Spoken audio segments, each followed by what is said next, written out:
সুন্দর করে পুজো করে লয়ে আসি। দেখতে পাচ্ছ একেবারে মন ভরে একদম হনুমানজির পুজো করে রয়েছি। আসনখানা দেখো কি সুন্দর লাগছে, মানে আমার যে মনখানা একেবারে খুশিতে বইরা গেছে। আর আরেকজন এখানে জিভ কেন বের করছে বুঝতে পারতেছো কি? ও ঠাকুর প্রণাম করতে আসেনি, এই যে লাড্ডুর জন্য আইছে, বুঝলে? ভগবান লাড্ডু খাবে কি তার আগে? না রে, এখন নয়, ঠাকুরকে সবে দিয়েছি। ঠাকুর কিছু মাইন্ড করো না, এটা ভূতু। ভূতু আর তুমি একটু ভাগযোগ করে খাইয়া লইও, বুঝলে? তো দেখো কি সুন্দর করে একদম, মানে কি বলবো, এত মনটা ভালো লাগে আমার, সত্যি বলছি। মঙ্গলবারে পুজো করতে গিয়ে না মনটা জাস্ট ভরে যায় আমার। দেখো এখানেও আছে। আর এই দেখো, এই দেখো আমার হনু বাবা কত সুন্দর একটা মালা পরে লে আছে, দেখতে পাচ্ছ কি? আমার হনু বাবা কত সুন্দর একটা মালা পরে একেবারে ঝকঝক তকতক করতেছে। আমার হনু বাবা, জয় শ্রীরাম। সবাইকে ভালো রাখো, সুস্থ রাখো, সকল বাবা মাকে ভালো রাখো, সবার সন্তানদেরকে ভালো রাখো। কি ভূতু? তাই তো, ভূতু প্রণাম করে নাও। হ্যাঁ, জয় শ্রীরাম। আজকে সকালটা এত সুন্দর করে শুরু হয়েছিল, কিন্তু শুরু হলেই যে দিনটাও সুন্দর হবে শেষ হবে সেটাই নয়। এত বাজে একটা খবর পেলাম, সেটা আর বলার মতন না। মানে এই ভূতুকে নিয়ে এখন রেডি হয়ে বেরিয়ে যাচ্ছি বসিরহাটের দিকে। একবারে হাঁপাইতে হাঁপাইতে বেরোচ্ছি। স্টেশনে গিয়ে দেখতেছি বাবারে বাবা, যত লোক ছিল আজকে বারাসাতে সব স্টেশনে এসে দাঁড়িয়েছে। ভূতুরও খুব কষ্ট হয়ে গেছে, কিন্তু কষ্ট হলে কি হবে, খুবই খুবই খারাপ একটা। তারপরে ভূতুর তো ট্রেনে উঠতে গিয়ে প্রচন্ড ভাবে কোমরে লেগেছে। ভূতু উঠেই একেবারে খাওয়া দাওয়া শুরু করে দিয়েছে। তো আমি কেন বসিরহাট যাচ্ছি, কারণ আমার জেঠুর পরলোক গমন, তার শান্তি কামনা করি।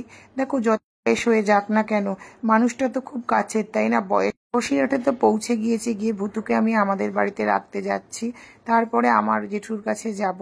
কিন্তু এতটাই মনটা খারাপ সেটা বলার মতন না। এই যে অন্তিম যাত্রা বলো, আমাদের এই এত অহংকার, এত কিছু, সব কিছুকে রেখে দিয়ে আমরা এই গাড়িটা করেই শেষ যাত্রায় যাব। তো যাওয়ার পথে আমি একটু মিষ্টি খেয়ে নিলাম, কারণ সারাটা দিনে এক ফোঁটা জলও পর্যন্ত কালকে আমি খাইনি, যেহেতু মঙ্গলবার ছিল, পুজো না করে খাই না। তাই পুজো করে উঠতে উঠতেই খবরটা চলে আসে।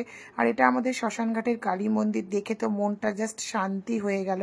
তারপরে দেখো এই যে নদীর ধারে দাঁড়িয়ে আছি, শুধু নদীর এপার আর ওপার কুলে তাকিয়ে তাকিয়ে একটা কথাই ভাবছি, ভগবান আমার বাবা মায়ের দিনটা যেদিন আসবে সেদিন আমি নিজেকে কিভাবে সামলাবো, কি করব। আর শুধু একটা কথাই বলি, ভগবান সকলের বাবা মাকে সুস্থ রাখো, ভালো রাখো। জানি চিরকাল কেউই বেঁচে থাকে না, তবু বাবা মা হারানোর যন্ত্রণাটা যে কতটা ভয়ানক সেটা। আমার ঘর এটা, আমার বিছানা, আমার টিভি, আমার খাট, আমার সবকিছু, আমার সবকিছু জুড়ে এই ঘরটা। এখানেই ছোট থেকে বড় হওয়া, এখানেই সবকিছু বুঝতে শেখা।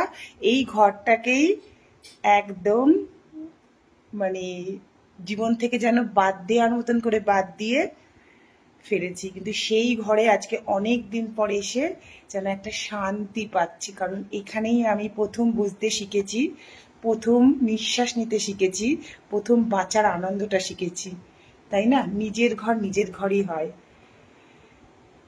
আমার ঘর, আমার বিছানা, সেটা অবশ্যই এখন ভূতুর মানে আন্ডারে চলে গেছে, তবু নিজের ঘরের একটা মজাই আলাদা। তারপর সেখান থেকে এসে একটু স্নান টান করে ফ্রেশ হয়ে একটু চা আর বিস্কিট খেলাম।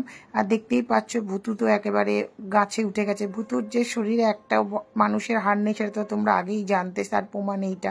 তারপরে দেখতে পাচ্ছ এই যে ভূতু দাঁড়িয়ে রয়েছে। ভূতুর এখন যেতে যেতে হঠাৎ মনে পড়েছে তার দাদুকে আরেকবার আদর করতে যেতে হবে, তাই সে আবার দৌড়ে চলে গেল আদর করতে। তার মাঝখানে তার প্রচণ্ড কান্নাকাটি শুরু হয়ে গিয়েছিল, সে কিছুতেই বাড়ি যাবে না। ভূতুর জ্বালায় আমি যে কি করে ট্রেনটা পাবো সেটাই ভেবে উঠতে পারছিলাম না, ওর আদরের গুঁতোয়। তো যাই হোক, মনটা তো খুবই খুবই খারাপ, বাবা মাকে একা রেখে চলে যাচ্ছি। বাবা মারও এখানে দেখার কেউ নেই বাড়িটার মধ্যে, তারা দুজন একা একাই থাকে। যদি কোনো সমস্যাও হয় তাদেরকে যে ডক্টরের কাছে কে নিয়ে যাবে এটুকুও, মানে যাই হোক, সবই ভগবানের ভরসায় রেখে আমি বাড়ির পথে রওনা দিলাম। ভূতুও খুবই ক্লান্ত, বাড়িতে এসে দুটো ভাত নিয়ে বসেছি সারাদিনের পরে। তো শুধু একটা কথাই বলবো, আমার জেঠুর আত্মার শান্তি কামনা করো সকলে।